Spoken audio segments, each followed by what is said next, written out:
All right. So in terms of this bottom part, so we talked about the actin and myosin, and so we have the actin filaments on the myosin tail and myosin head, and so the myosin head will interact with the actin filaments, and so when you have these myosin heads, they're going to bind to the actin filaments, and they're going to pull in on these actin filaments. And when they pull in on these actin filaments, then that means that this H zone here decreases, and so the H zone decreases. Okay, and so all right. So if we go to our slide here on understanding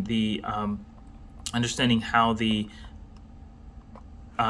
muscle cells and the actin and myosin kind of interact here. Let's talk about that. Okay, so we have the muscle in a resting state, for example. And so in the resting state, we have this troponin that is blocking the active site of the actin. Okay, we have the tropomyosin here that is adherent to the troponin. Okay, we have the ATP that is bound to the myosin head. Okay, we have the actin that is just in the resting state. Okay. Now, when you have an action potential, right? So when you have an action potential, this action potential will then trigger the T tubules in the sarcoplasmic reticulum to release the calcium. When the calcium is released, it will then bind to the troponin.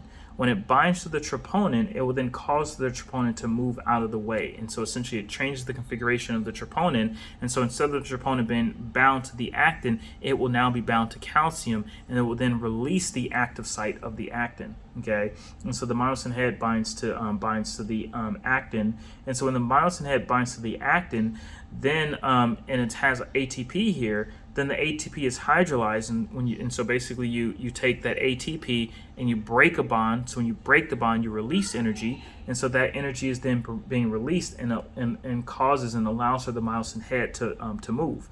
And so when the myosin head moves, right, then that causes contraction on the actin filaments, right? So it causes them to move, and so that is contraction of the muscle. Okay, and so mind you, the troponin still moved out of the way. Okay. And so there's further distortion of the myosin head, right, as it releases the ADP. So the ATP, right, was hydrolyzed, and then the ADP is going to then also be ejected from the myosin head. Okay, and so that causes further distortion of the muscle. Okay, and so obviously contraction of the muscle. Okay, now in order for the myosin head to go back to its normal configuration, it actually requires ATP. So the presence of ATP is required in order for this myosin head to then go back to its resting state. And so when the ATP binds to the myosin head, then that actually allows for it to go back to its normal configuration. Okay, and at that point, the troponin is then able to move back into that active site on the actin, release the calcium, and the calcium goes back into the sarcoplasmic reticulum.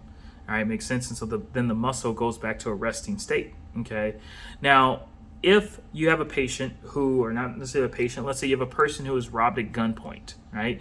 And this person is in a very contracted state. This person is scared, right? And so with that, for good reason, right? So with that, this person is breathing heavily, right? And so let's say that the robber shoots the person in the heart, and the heart immediately stops. Right, and so therefore there's no more blood flow getting to these to any of these cells throughout the rest of the body, right? And so if you cannot produce enough ATP to allow for the normal functioning, right, then what happens is without ATP, this myosin head stays contracted to this actin filament. Right, and so without it, it will not release. And so if it does not release and it remains bound to the actin filament, that then causes rigor mortis to ensue. And so the paramedics show up and say John Doe is a stiff. Well, part of that is that rigor mortis, right? And so stiff, and so in a very contracted state because you don't have ATP. Right, so it requires ATP for the contraction of the muscle, but it requires ATP also for the relaxation of the muscle. Right, makes sense. Okay, and so without ATP, life ceased to exist pretty quickly. And so we talked about, that oxygen, the requirement of oxygen to make sure that you have enough ATP production. Okay, all right. So All right, makes sense? Okay.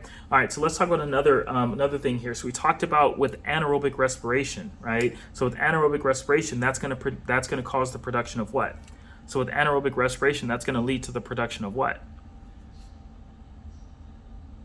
So with anaerobic respiration, that leads to lots of what?